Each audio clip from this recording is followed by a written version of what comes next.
You know what? I'm getting pissed off. It's been 72 hours since Trump been elected, and we are not getting what we voted for. We're not. And I'm pissed about it. I'm pissed because I could have sworn that these celebrities and these women on The View and all these places said that if we voted Trump in, that they was going to leave the country. And now I saw that the View, they're showing up in black dresses just to mourn the president election, Trump being elected. That is not what y'all promised us. Y'all said that if we voted for Trump, that they will leave the country, and y'all ain't boarded a plane yet. And I'm getting frustrated. Trump, you got to do something about this, because I thought our vote was going to count. We did vote for that. That's what they not understanding. We voted for y'all to leave the country. And I thought that I would be seeing airlines being, filled up. Tickets will be hard to get because all the celebrities, all of Hollywood, all of these politicians, these journalists that said that if you get elected, that they was going to board the plane and leave. I can't no more. Our vote ain't counting already, y'all. I guess maybe I'll give him another week, but time is ticking. Get on the plane. All right. It's just been over a week since Donald Trump won the election to become the 47th president. And already we're seeing some promising developments that has energized his supporters and reshaped the national conversation. This Trump effect is sparking real change with positive shifts that may feel have been long overdue. However, this momentum hasn't come without backlash. Left-leaning media and liberal critics are showing signs of what can only be described as Trump derangement, expressing intense resistance and heightened criticism at every turn. Today, we're going to explore both sides, the good that's unfolding with the Trump effect and the ongoing derangement we're witnessing from the left. But before we get into it, I have never seen President Biden so happy before, as happy as I've seen him today when he met with President-elect Trump in the Oval Office. Take a listen and we'll jump right back into the conversation.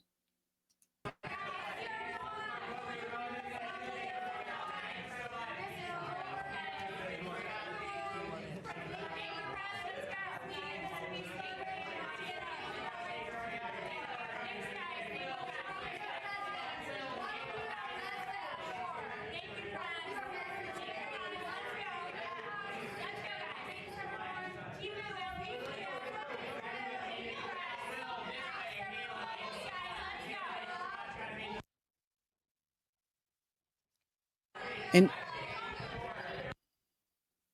as you can see there, they're just about to have their meeting, and let me just pause this because it's just a lot of reporters just trying to get his attention. And normally Trump would respond to the reporters, but he understands protocol. He understands that President Biden is still the president, and it's really his place to respond to the reporters. So Trump said to him, "Are you going to respond to them?" And he said no. And Biden is just there sitting, looking all happy. And I'm telling you, he secretly voted for Trump. Well, let's get into the story here. So the Trump effect. So now we're just past a week with President-elect poised to be the next president, the 47th president. And a lot of things have happened.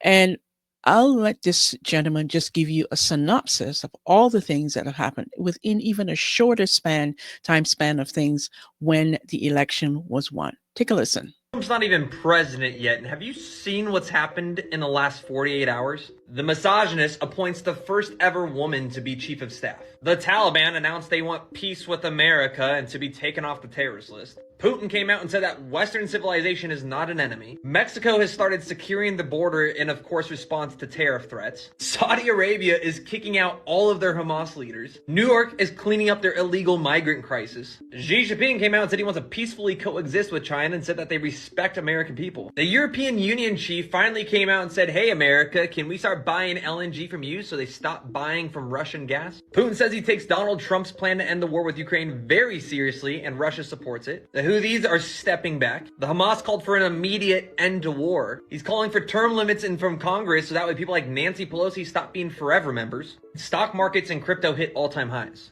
He sent Kamala Harris and Hillary Clinton into depression. Because of all of this amazing news, white, liberal, ugly women are now refusing to have sex with men. America is in fact being made great again. And there you have it, just some of the things that has happened since he's been elected. And one of the other things I wanted to show you is one of the California representatives, she's having a meltdown on the flip side. This is when we start getting into the derangement of the things that some people are just saying, responding, reacting, acting all crazy. Take a listen. Election night, I went to pick up my daughter from water polo practice, and she's 12, and she got in the car and she was crying. And I said, did someone punch you? Like, water polo is a rough sport. I was like, did someone hit you? Did the coach yell at you? What happened? And she said, Mom, Trump won. Trump's going to win. And what if I get raped and I need to have an abortion? This is from a 12-year-old, my 12-year-old daughter. And so it was really a reminder of how scary this time is for people, and how important it is for Democrats to have strategies, both at the state level and the federal level, to make sure that we can continue to protect people's rights. This is absolutely crazy that you would have brainwashed your child and tell her that, oh my God, Trump got in, therefore you can't have an abortion if you get pregnant. And she's freaking 12 years old. This is what you are telling your children, that abortion should be the only thing that they think about when they grow up and become adults, young women. This is madness. This is absolutely madness and evil and diabolical. But let's move on. Now we have, as we continue this derangement, Trump derangement, we have one of the liberal women who's not coping so well. Take a listen. This video has been done a few times for me because I'm struggling myself, and I know there's others that are struggling as well as of the election results currently. Why, yes, every vote still needs to be recounted and everything else. Nothing is officially, but it is official.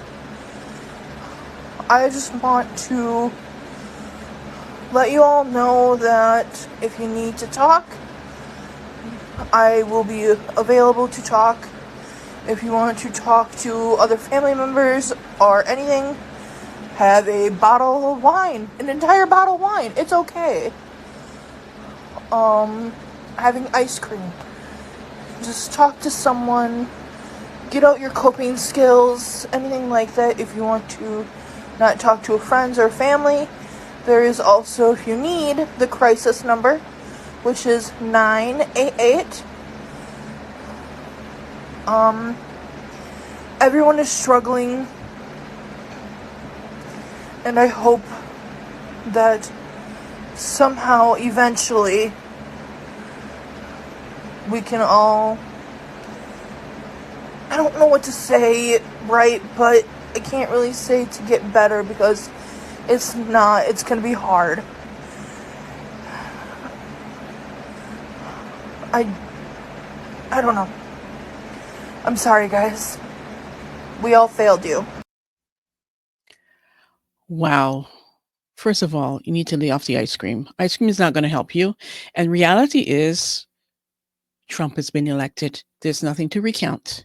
So I would really love for these liberals, crying, weepy, wailing liberals, to get over it and to just suck it up. This is reality. I'm talking more about liberal women who just seem to be having a hard time. More and more liberal women have launched the 4B movement, where they're refusing to have sex with men for the next few years. Well, turns out that Trump has solved the abortion issue, and he's not even in office yet. The movement has taken internet by storm, where straight women refuse to marry, have children, date, or have sex with men. Some of the women are becoming strict lesbians.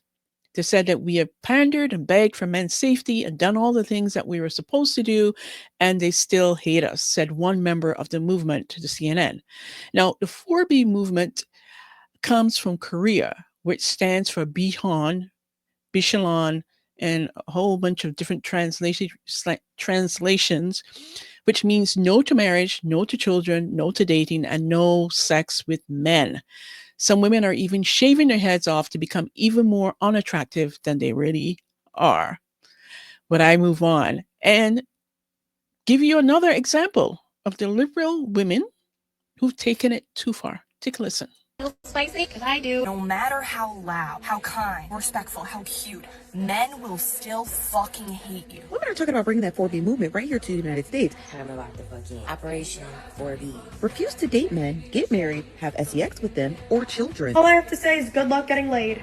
Me and my girlies are participating in the 4B movement. No more kitty cat for moderate men. About being all the things that the patriarchy wants us to be. Clearly, they don't give a shit about us. No attention to men.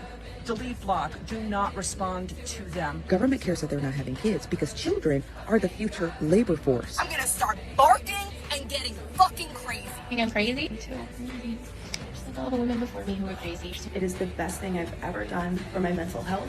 We're not crazy. We have to do this together. The women who are doing the 4B movement help other women who are doing the 4B movement. Sorry, if you're a man, I will not be responding to you. I am going to be promoting the 4B movement. Do not acknowledge them. Do not look at them. Do not laugh at their jokes. Why exactly are you going to keep becoming subservient to a nation that doesn't literally care about you? Wake women up. Wow, wow, wow. The crazy continues. Well, the white men for Kamala had a lot to say. Take a listen. Good morning. It is November 7th, Thursday, and got my lipstick on today, so I'm a little bit more together. We're putting a plan together. I cannot live in a country that voted for Trump. I cannot spend another 4 years under that man. And so we have made the decision that we are leaving. We're putting a plan together. Our plan is to go back to Australia, and by back, that is where obviously Tam and our daughter Jordan was from. I'm working on immigration paperwork for spousal visa. I'll probably end up going over on a tourist visa initially because the spousal visa takes a while. I'll probably have to leave at some point and go to like Vietnam or Morea, and then come back to Australia, waiting for the paperwork to go through. But we're getting quotes on selling the house. We're getting ready. I'm getting quotes on moving boxes to Australia. We're getting quotes on moving our dog and cat to Australia, and we are in the process of selling everything. I'm hoping to be out of here by mid-January. So that's the news. We've buckled up. We've made a decision. We are not spending any more time in America under Donald Trump. There's just no way. And I feel bad and sorry for all the women and all the members of the queer community that are still here. And what life would be like under that person. So take care of yourselves, and I wish all of you the best. I will continue to post videos as we get ready for our travel out of here, and as well as continuing my NASA days. Probably Saturday will be the next one. But I wanted to give you an update on what we're doing. So hope you all have a great day. Yeah, there you have it. Boo-hoo. See ya. Bye. Don't come back. And as we wrap it, it's clear that the Trump effect is already making waves, sparking both optimism and strong reactions across the political spectrum. While his supporters are energized by the change taking shape, the intense pushback from the left-leaning media and critics underscores just how deeply Trump divides opinions in America.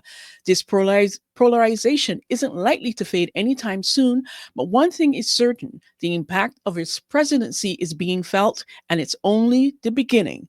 Thanks for tuning in, and as always, stay informed, stay engaged, and join us for the next time for more insights. Take care, and bye for now.